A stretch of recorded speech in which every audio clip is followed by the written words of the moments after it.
4, 8, 2, 1, 3, 9. Today's region is Cloudfield. This region earned its name from the thick fog and mist that rises from the mountains after heavy snow or rain. This is due to high magical and geothermal energy. Today's plot is, a man in a long black coat and wide-brimmed hat hastily checks out of an inn.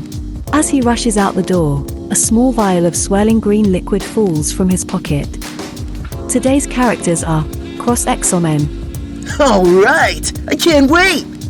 Cross is a brown-skinned, human boy with spiked brown hair and grey eyes. He is muscular and of average height, wearing casual clothes under a thick breastplate. Belle Simmons. Well, howdy do. Belle is a fair-skinned, human woman with curled, auburn hair, freckles, and blue eyes. She is short and of average build, wearing a Victorian gown and a golden medallion. Damon de Barchois. You have made a grave mistake. Damon is a lavender-skinned, half-elf man with short, white hair and red eyes. He is slightly tall and lanky, wearing dark robes and a scarf. Tom Herschel. Let's see what we cook up today. Tom is a middle-aged, green-skinned, half-orc man with no hair and yellow eyes. He is very tall and stocky, wearing a cook's uniform. Now let's discover Lancewood and the Spider's Web.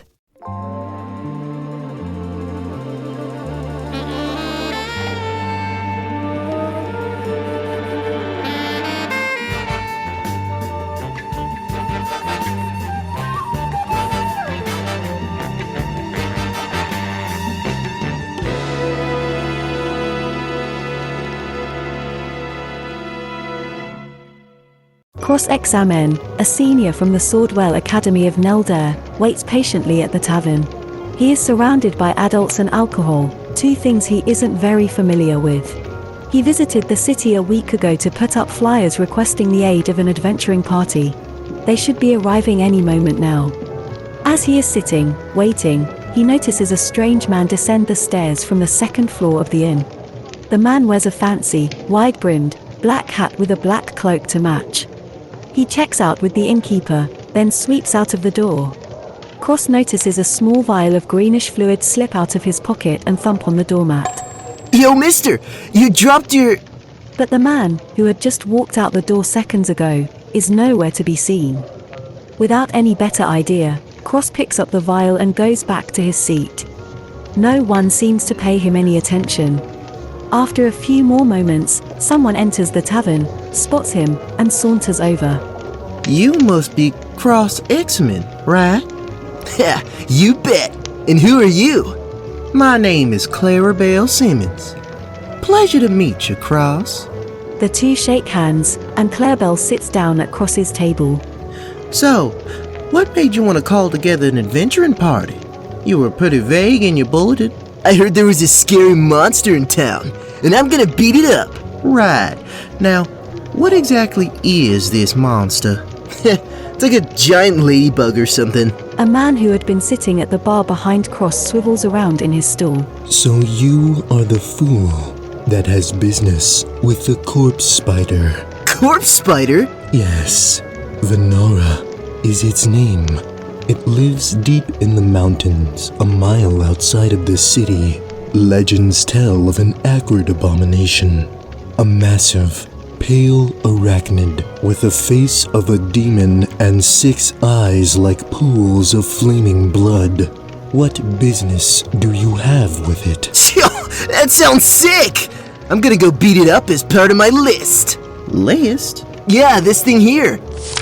If I get a row, I get my degree. But if I clear the board, I become a Bladeworks Grandmaster. And I won't stop until I become one, no matter what. It says there you've done a year of military service? Yeah, I was mostly cleaning the barracks and helping the blacksmith. But it still counts. And did you forge that strange flower sword you have there? No, my little sister Phoebe got this for me. Is she the one who did your flyers as well? No, that was my mom. Well, ain't that just the cutest thing? So, Your little sister bought your sword, and your mother made posters for your first adventure. Yet you still believe you have what it takes to end a life? Whoa! Who said anything about ending a life? We're going to go find Vanara and then kick its butt so bad that it has no choice but to leave the town alone for good. Clarabelle and Damon frown at one another. I'm going to tag along and make sure you don't get yourself killed. I will accompany you as well, but not to fight. I hear there are many corpses near its nest, and I could use them for my necromancy research. What? Necromancy? That's evil! Necromancy isn't evil, boy. It is a tool necessary to bring prosperity to this world. Well, it's a little macabre at least. Believe what you wish. You better watch it, dude. I've still got to defeat an evil wizard, so I'll put you on my list if you keep acting creepy. A foolish child is nothing to fear. I don't believe we caught your name, mister.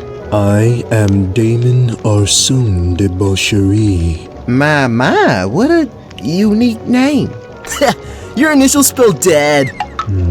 So, how do we make this official? You want to get that X on your sheet, right? Right, 1 sec. Cross excitedly writes on a piece of parchment. There. Just put your name down and we're good to go. Well, probably. That wasn't paying attention. Oh, and let me know if you have any cool powers. Our powder name is the Super Spider Splatting Squad. Sick, right?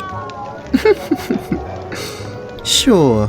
Well, I have a condition that opens my mind up a little more than most folks. I guess you could call that a power. Pretty weird, right? Whoa! Did you just speak into my head? Clarabelle nods and giggles as she picks up the pen and writes her name. I just like to adventure around and meet new folks. There's a particular person I'm trying to run into, a man in a wide-brimmed hat, but he's been rather elusive. Wait, does he also wear a dark cloak? And his hat's kind of fancy with a blue feather on it?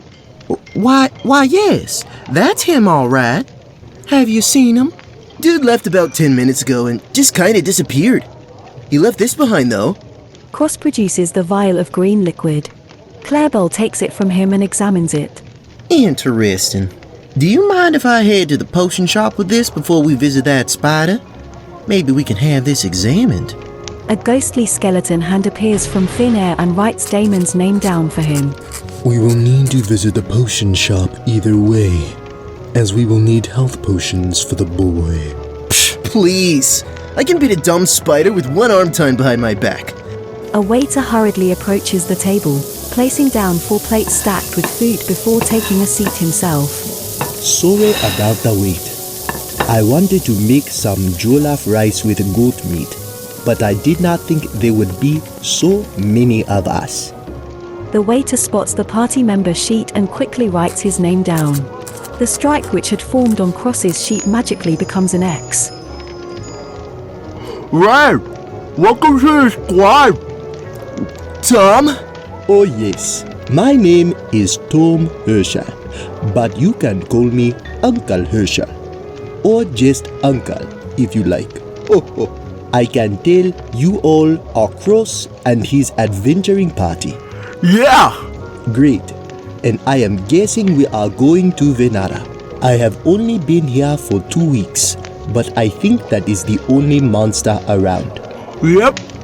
We're gonna stop by the potion shop first though. Why are you interested in joining the party, Tom?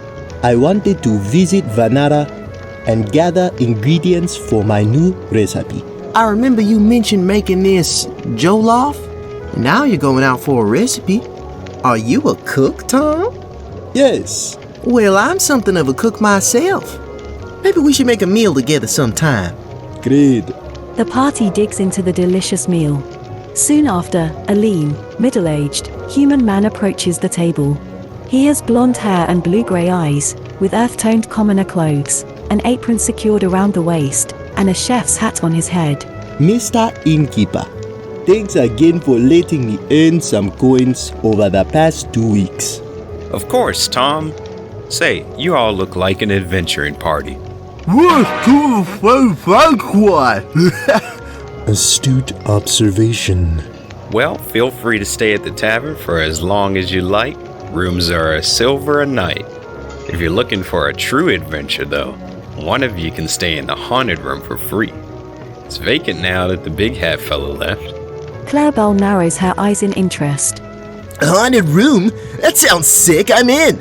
Very well. The rest of you are staying with Tom, or do you need rooms too? I'll go ahead and get a room for myself then. I have my own sleeping arrangements. Thank you for your consideration. For sure. Enjoy the meal, and I'll give you keys when you check in for the night. The innkeeper leaves, and the four make small talk as they finish the food. The city potion shop reminds Cross of a library, but with colourful flasks in the shelves instead of books. The air tastes like chalk, and sourceless music floats softly overhead. None of the potions seem to have any labels, just blank white stickers across the front. A chicken with glasses and a moustache scuttles up to Cross. Whoa! And who are you, little dude? The chicken sits on Cross's foot, and he kneels down and pets it for a little bit. A kooky old gnome man with a long white beard and green eyes hobbles up to them, his bare feet slapping against the hardwood floor. Several potions clink on his vest, and his shabby cape sways in tandem with the bobbing of his cone hat. Oh, hey there, kids. Welcome to the Potion Ocean. I'm the Potion Master, and there's my chicken Marty. Natural one.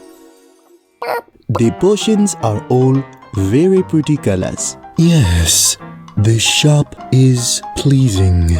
But there are no labels on any of these bottles. How do you tell which is which? I've got a mind like a steel trap.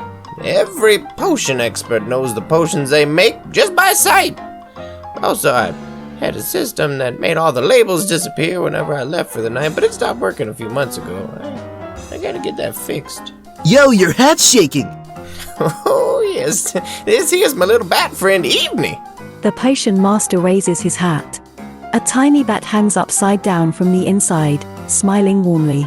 This place is rad! Cross stops petting Morny and goes to stand, but the chicken gives him a light peck. Looks like you got yourself a fan there. Go on, pick her up. Cross cradles the chicken, then the potion master leads the party deeper into the shop. So, what can I help you with? Mr. Potion Master, you mentioned being an expert. Do you think you could tell us what this is? Clarabelle produces the small vial of swirling green liquid. Let's take a look-see here. I believe this is hemp oil. Clarabelle blushes. Oh, really? I was hoping it would be more arcane. Nope. Good component for potions, though. I'll buy it off you for 3 silver. Sure. Now that I've done some buying in my own dang shop, are you youngins gonna buy anything? Yes, I would like 1 potion of healing. Common, please. Well, that'll be 20 silver. Actually, make that 2 healing potions, and I'll cover this one, Damon. Very well. The potion master rounds a clerk's desk with 6 large, glass pots sitting over faint flames. He takes out 2 small bottles and scoops up some of the red liquid in the central pot. Dude, what do all the different colors mean? Well, these are the potions I always keep on hand, because they're the most popular. Red is healing, red orange is fire farts for a minute, don't get those mixed up. Silver gives you really cool backflips for 10 minutes. Purple makes you taller for an hour, and silver white calms you down for 10 hours. Backflip potion? I'll take one! 15 copper. The fire farts sound very spicy. Perfect for my pepper soup. Oh, you forgot to mention that dark purple one in the back there. Oh yes, that one's almost empty. You probably wouldn't want it. It's my super special death dancer potion. Very interesting. What does it do? If something would kill you, it simply doesn't. You can resist 1 killing blow, or even an instant death spell. Whatever it is, you'll survive it. Whoa, that's sick! How much for one of those? 8 platinum. Good. Dude! What? 8 platinum. And it looks like that's the most popular option. You must have some clients with some deep pockets, Mr. Potion Master. Yep. Politicians like potions as much as the rest of the average Joes. Really? I didn't know there were so many politicians in the area. Oh no, people come from all around to shop at the Potion Ocean. Clarabelle looks around. The few shoppers she does see look fairly local and of average social standing. Well, we better get ourselves out of here before I end up bankrupt. All right, come back whenever. We open at sunrise and close at sunset. Cross puts down the mustache chicken and waves as the party exits.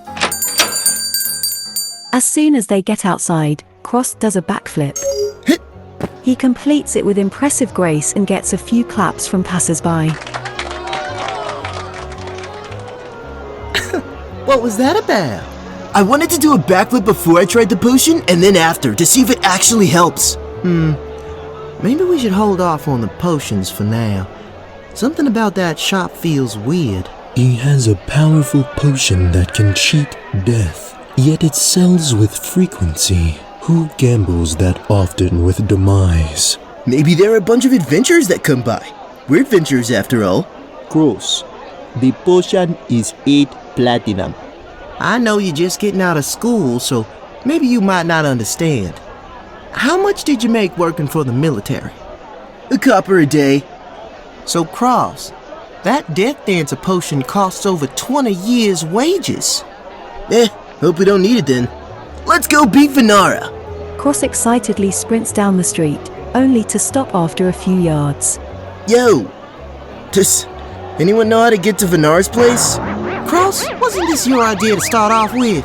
Yeah, but I'm from a few towns west. I don't actually live here. I have only heard legends of Venara. I am from the east.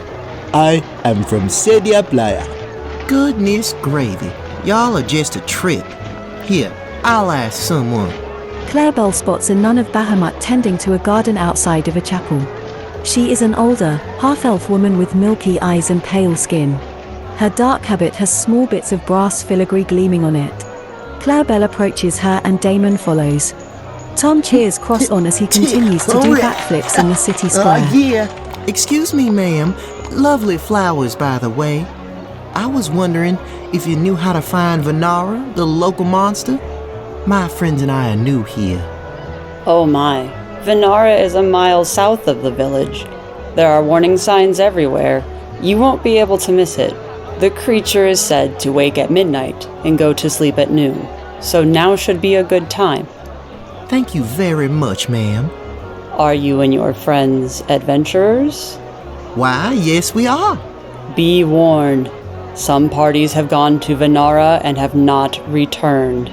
Others tell all sorts of outlandish tales about the creature. It is said to have daggers for fangs and eyes like fiery blood. And it can even speak.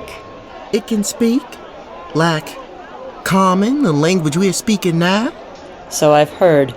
It uses its voice to lure people deeper into its cave. This should be rather interesting then, shouldn't it, Damon?